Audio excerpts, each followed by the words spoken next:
Illinois is set to spend some $46 billion in its new budget, signed today by Governor J.B. Pritzker.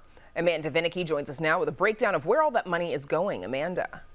Yeah, Brandis, there is a little, or frankly, in cases, a lot of money sprinkled all over the place in this budget. And I can guarantee you this is not the last that you will be hearing about it. In fact, even before he signed it into law today, Governor J.B. Pritzker was out with a campaign ad boasting about this spending plan, calling it balanced, leaving Illinois with a small surplus, and for its offering $1.8 billion in tax relief. Now, the bulk of that temporary, including one-time $50 tax rebates for adults, a one-time property tax increase, 1 year lifting of the state's 1% sales tax on groceries. So that means you'll save $1 if you spend $100 on food. Also, a sales tax-free period on clothes and school supplies for back to school time, and also a gas tax freeze that otherwise would have gone up by more than 2 cents starting this summer. Now, a sign literally that lawmakers want you to know what they are up to. The law stipulates that gas stations hang a 4x8 sign at every pump that notifies drivers of that 6 months gas tax suspension, of the increase, that is. You're still going to have to pay a gas tax. Now, if they don't do so, gas stations will have to pay a fine of up to $500 a day. Gas station owners not happy about it, and as we have learned, they voted today that they're going to file a lawsuit to stop that from taking effect. Compelling speech. It's not how any state in this country should be conducting business, making criminals out of business owners for not posting speech that they disagree with or they don't want to take part in. Ideally, we wouldn't have any speech on our gas pumps. Sharp says that it doesn't matter whether it is a law that was passed by Democrats or Republicans. He says it is wrong for government to force private businesses to post signs. It's a First Amendment issue to compel free speech at the business's expense. It's a pain. We don't know how the law would be enforced. Let's say someone comes along and defaces the sign or takes the sign off. Are we then responsible? It's just everything about the mandate is wrong. And again, we urge the state not to do this. I hate to say it. It's obviously, I think, being done for political reasons. It's an election year, and legislators in Springfield and those especially running statewide want to make sure that they get credit for simply delaying a tax, even though that means next year there's going to be 2 tax increases in 2023.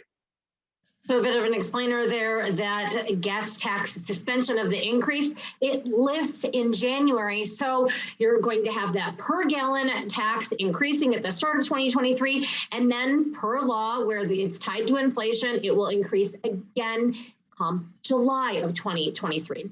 Now, all of these tax relief measures did get bipartisan support, but the rest of the budget Republicans voted against, and the governor lashed out at the GOP over that. The only members of the General Assembly who voted to kick the can down the road and to stick you and your children with the bill were the Republicans, who voted against it, who seemed to prefer spelunking for misery over offering real solutions.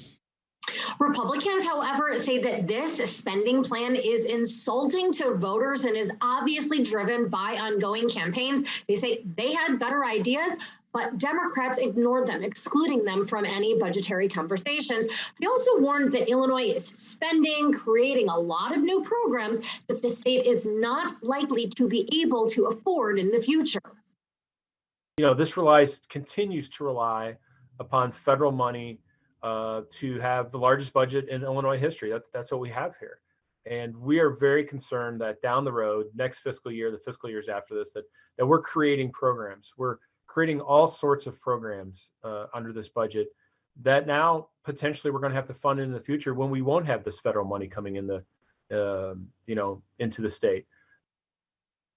So as I noted, a whole bunch of new programs or additional funding, including for anti-violence prevention programs, getting about $250 million more. Schools also receiving a bump. Restaurants will be able to apply for additional COVID relief money. And then there is also funding such that Illinois is no longer going to have to turn away low-income college students who qualify for the Monetary Award or MAP program. That is a grant that is helping at least one student at Chicago State University on her path to becoming a nurse.